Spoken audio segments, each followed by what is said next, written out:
It's time for the final verdict of our showdown between the Leica Q2 and the Fujifilm X100V.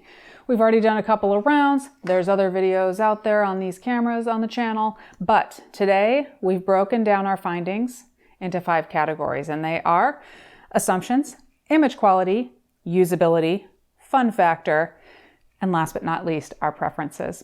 I will also be sharing many photos throughout this video, so let's get to it. Let me interrupt this video to remind members to watch the member exclusive video this week. I have a bunch of items on my desk right now because I am working on a bunch of different projects and I'm sharing a little tidbit about each of these items. If you are interested in things like the member exclusive videos, which give you a sneak peek of the behind the scenes workings here in Snapchick land, or the long form courses, or the members exclusive email, I will add a link in the description to find out more about channel membership. Okay, back to the video. All right, let's start with background and assumptions. Both of these cameras were purchased by us for fun and for relaxation. That being said, I have used both for my work as Snapchick, and I would use either of them for professional work without hesitation. Raymond, do you have anything to add? I agree completely. They are fun. They can be taken very seriously and used as professional tools. They're not 600 millimeter wonder cameras and lenses or whatever. So whether approaching them from a fun perspective or from a business perspective, you certainly have to understand and stay within their limitations. Next is image quality. So the elephant in the room here with the Q2 is that it does have a full frame sensor compared to the crop sensor on the X100V. I do feel like I have a little more latitude with the Q2 and what I'm going to do and how I'm going to crop.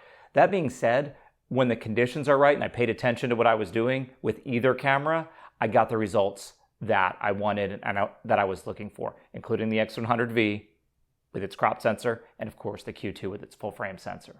I agree on both counts. Both of them have impeccable image quality. I almost expect nothing less these days.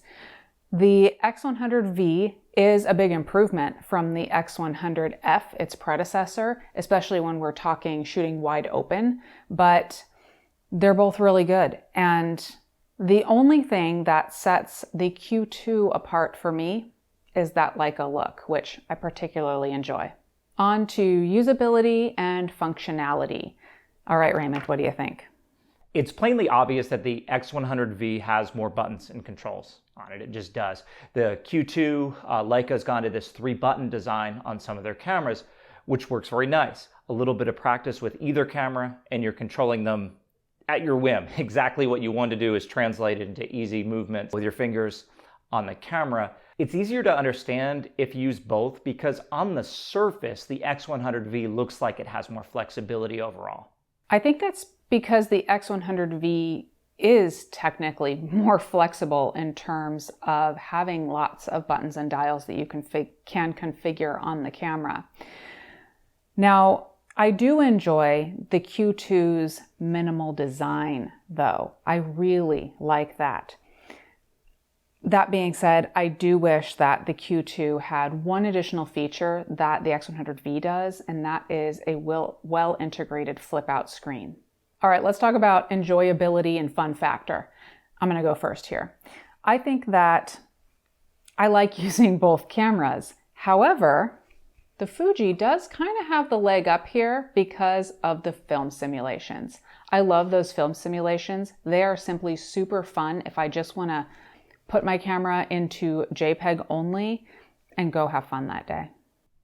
They're fun, they're a blast, they're a riot to use. One feature that I like in both of them because of the type of camera that they are is you can minimize the viewfinder where you don't have to see your ISO and your white balance and all your settings. You can focus on having the least amount of information between you and the image, and I really like that on both cameras.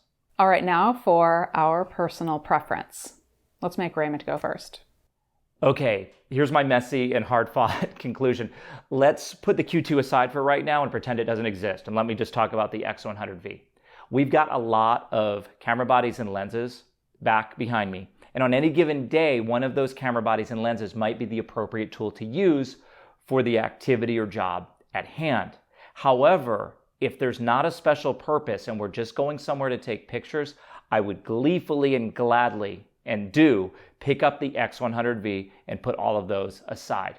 Knowing it doesn't have the super zoom and some of the other stuff that we have back there, but it just works in so many situations. It's worth it just to take it because it's fun to use. Now let's bring the Q2 in the equation now, in a universe where there's both. I'm going to go through that same process and the X100V is there, and just about every time I'm probably going to pick up the Q2 and bring it with me for the overall experience. The ergonomics, the aesthetics of the camera, the full frame sensor, and the way you can just sort of link your mind and creative soul with it and go. You can do that with the X100V, but if I've got both as an option in front of me, I'm going to pick the Q2 just about every time. Again, there's a reason that we purchased both of these cameras.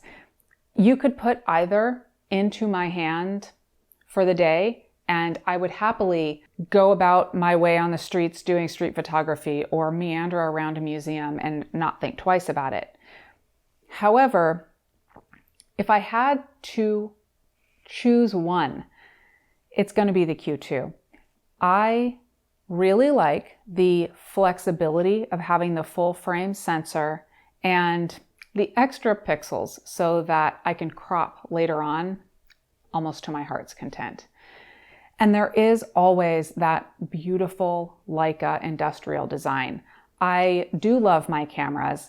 I love using my cameras, but with Leicas, I even like just looking at my cameras on the shelf. So those are the conclusions of the day. I will put links below to rounds 1 and round 2. I will put links below to the full review of the Leica Q2 and my hands-on of the Fujifilm X100V.